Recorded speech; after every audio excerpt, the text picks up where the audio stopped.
Cardboard വെച്ചിട്ടൊരു car model, അതാണ് നമ്മുടെ ഇന്നത്തെ ലക്ഷ്യം കേട്ടോ.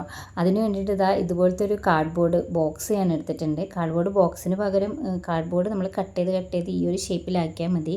കുറച്ചൊക്കെ ഒരു എളുപ്പപ്പണിക്ക് വേണ്ടിയിട്ടാണ് ഞാൻ ഈ ഒരു ഷേപ്പിലുള്ള കാർഡ്ബോർഡ് എടുത്തത്.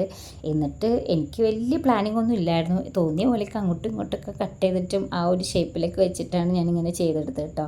മൊത്തത്തിൽ പേപ്പർ വർക്കാണ് എന്നുള്ള ഉദ്ദേശത്തിലാണ് വീൽസ് പോലും നമ്മൾ പേപ്പർ കൊണ്ട് തന്നെ ചെയ്തെടുത്തത് കേട്ടോ. പക്ഷേ നമ്മളൊരു സ്റ്റിക്ക് എടുത്തിട്ടുണ്ട്. അത് വെച്ചിട്ടാണ് ഇതെല്ലാം ഗമ്മ് വെച്ചിട്ട് ഒട്ടിച്ചു കൊടുത്തത്. കാറിന് എന്ത് കളർ കൊടുക്കണമെന്ന് ഞാൻ കുറേ ആലോചിച്ചു. വൈറ്റ് കളറാണ് എനിക്ക് ബേസിക്കലി ഇഷ്ടമെങ്കിലും കുറച്ചൊരു കളർഫുൾ ആവട്ടെ എന്ന് വിചാരിച്ചിട്ട് ഞാൻ റെഡ് കളറാണ് കേട്ടോ കൊടുക്കുന്നത്. പിന്നെ നമ്മൾ വിൻഡോയ്ക്ക് ഒക്കെ ബ്ലാക്ക് കളറും കൂടെ കൊടുക്കുമ്പോൾ നല്ലൊരു കോമ്പിനേഷൻ ആവും എന്നൊക്കെ പ്രതീക്ഷിച്ചു.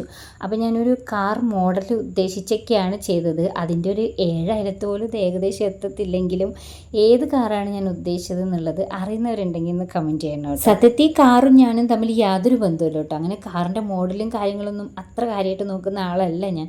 അതുകൊണ്ട് തന്നെ എനിക്ക് തോന്നിയ പോലെയൊക്കെ വരച്ച് ചെറിയ ഡിസൈനൊക്കെയാണ് ഞാൻ കൊടുത്തത്. അതിൻ്റേതായ പാകപ്പിഴകൾ നന്നായിട്ട് ഇതിനകത്ത് കാണുന്നുണ്ടാവും. പിന്നൊരു പ്രശ്നം ഉണ്ടായത് എന്താണെന്ന് വെച്ചാൽ ഇതിൻ്റെ ബേസിക്കായിട്ട് കൊടുത്തിട്ടുള്ള റെഡ് കളറില്ലേ, അത് നന്നായിട്ട് ഉണങ്ങുന്നതിൻ്റെ മുമ്പേ തന്നെ ഞാനൊരു ആഷ് കളർ കൊടുത്ത് ഡിസൈൻ ചെയ്തു.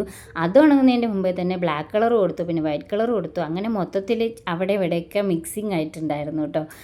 അതിനുവേണ്ടി നമുക്ക് സമയമില്ലായിരുന്നു ചെയ്തെടുക്കാൻ, അതുകൊണ്ടാണ് അങ്ങനെ ചെയ്തത്.